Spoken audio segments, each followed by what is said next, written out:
خواتین و حضرات، میں نے تھوڑا بہت جو بھی کام کیا ہے، میں بار بار کہتا ہوں کہ مجھ کو پاکستان میں آنے کے بعد کسی بھی قسم کے کسی تعصب کا، کسی عصبیت کا سامنا نہیں کرنا پڑا، اور شروع سے مجھے میرے جو بزرگ تھے انہوں نے میری حوصلہ افزائی کی، جو میرے ساتھی تھے انہوں نے مجھے بہت سراہا، اور جو بھی تھوڑا بہت میں نے لکھا تھا اس کی پذیرائی کی، اور میرے جو نوجوان دوست ہیں وہ تشریف فرما ہیں یہاں، انہوں نے مجھے بہت عزت بخشی.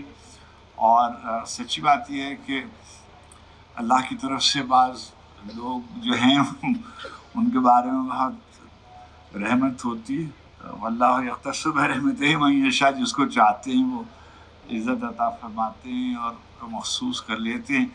تو مجھے میری بساط سے زیادہ اور جو بھی میں نے کام کیا اس سے زیادہ عزت دی گئی. عباس تابش جب یہ بات کر رہے تھے تو مجھ کو بالکل یقین نہیں تھا کہ یہ کام ہو جائے گا. پھر انہوں نے عزیز اب کامران لاشاری کے شاہی قلعے کا ذکر کیا، تو شاہی قلعے میں تمام عمر آنے کی خواہش تو تھی، مگر اس طرح سے آئیں گے نہیں معلوم تھا. مجھے خیال یہ تھا کہ کوئی اور صورت ہوتی تھی جس کا حسین عقی صاحب نے ذکر کیا. بہت ہی مہربانی. اور یہاں خدا نہ کرے کہ اب اس طرح سے لوگ آئیں جس طرح سے یہ آتے تھے.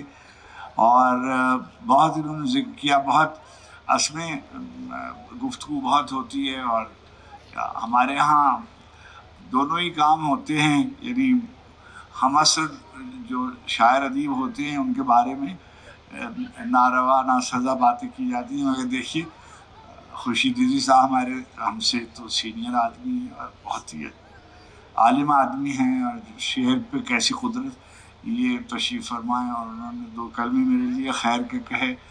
عباس تابش بہت ہی باکمال شاعر ہے، مگر مجھے اندازہ نہیں تھا کہ عشق آباد کے تحت وہ یہ سب کر گزرے گا، مگر اس کے اندر ایک پاگل پن ہے جس سے مجھے یقین تھا کہ کچھ نہ کچھ وہ کر جائے گا. اور دوسری طرف میں کامران لاشاری کو میں نے اسلام آباد میں کام کرتے دیکھا ہے اور اس شہر کا نقشہ بدلتے دیکھا ہے، اور مجھے یہ یقین تھا کہ اب یہ 2 ایک طرح سے جنون والے لوگ جو ہیں یہ کوئی جشن وغیرہ کا اہتمام کریں گے تو کچھ نہ کچھ ہو جائے گا. آپ کی تشریف آوری سے کچھ ہمت بندھی ہے اور عزت جسے کہتے ہیں رہ گئی ہے. اللہ کا بہت شکر ہے. بہت مہربانی آپ کی، بہت کرم آپ نے یاد فرمایا. بہت مہربانی.